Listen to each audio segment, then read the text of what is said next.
జై శ్రీరామ్. సాలెపురుగు, సర్పం, ఏనుగు లాంటి మూగజీవాలకు కైవల్యాన్ని ప్రసాదించిన మహాదేవుడు, మనలోని వ్యామోహాలను నశింపచేసే మహేశ్వరుడు, ఆర్తిగా ఆశ్రయించిన భక్తుల పాపాలను హరించి సంస్కరించే హరుడు ఆ సదాశివుడు. లోకమంతా ఆయనలో ఉంది, ఆయనే లోకమంతా. సర్వాధార చైతన్యాన్ని శివుడు అంటుంది మన సనాతన ధర్మం. శివయోగంలో తరించే దివ్యమైన రాత్రే మహాశివరాత్రి పర్వదినం. అర్ధరాత్రి ఉద్భవించిన అభిషేక ప్రియుడు, మాఘ బహుళ పక్ష చతుర్దశి అర్ధరాత్రి ఇంగోద్భవ కాలం. పరమాత్మను ప్రతి రోజులో పూజించే ప్రత్యేక పర్వదినమిది.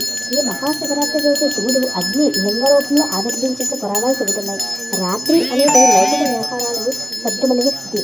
అందున అర్ధరాత్రి బహిర్ముఖ దృష్టిని వదిలి బుద్ధిని అంతర్ముఖం చేసి అంతరంగంలో ఈశ్వర జ్యోతిపై కేంద్రీకృతం చేయడమే రాత్రి.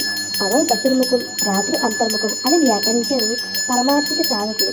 ఇంద్రియాల ద్వారా బాహ్య విషయాల చుట్టూ ప్రజ్వలించే మనసును చైతన్యానికి మూల కేంద్రమైన ఆత్మజ్యోతిలో అంటే శివజ్యోతిని లీనం చేసే అంతర్ముఖ ప్రయాణమే శివరాత్రి. ప్రాతః సంధ్య, మధ్యాహ్న సంధ్య, సాయం సంధ్య మనందరికీ తెలిసినది. నాలుగోది అర్ధరాత్రి అయిన తురీయ సంధ్య. ఇది పూర్తిగా ఆధ్యాత్మిక సాధనకు సంబంధించింది. ఆదులన్నీ అణగిన ఆ అచల స్థితి జ్ఞానానికి మరింత అనుకూలం.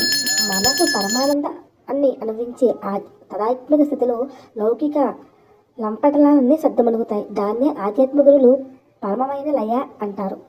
ఈ పర్వదినాన్న పగలంతా ఉపవాసం ఉండి రాత్రిపూట అభిషేకాలు, పూజలు, జాగరణ చేయాలని లింగపురాణం చెబుతుంది.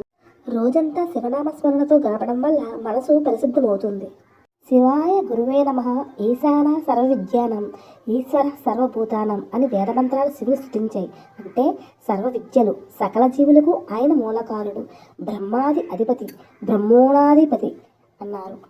బ్రహ్మాధిపతి, బ్రాహ్మణోధిపతి అంటే సృష్టికర్త అయిన చతుర్ముఖ బ్రహ్మకు, వేదాల్లోని మంత్రాలకు ఉమాపతే అధిపతి. అయితే నిర్మలమైన మనసుతో స్వామిని కీర్తించి ఆరాధించినప్పుడే సత్ఫలితాలు ఉంటాయి. అందుకే చిత్తశుద్ధి లేని శివపూజ ఎలా అని వేమన గారు పద్యాల్లో ఎద్దేవా చేశారు. కావున మనమందరము నిర్మలమైన మనస్సుతో స్వామిని పూజించుకుందాం, కీర్తించుకుందాం, స్మరించుకుందాం. ఓం నమః శివాయ.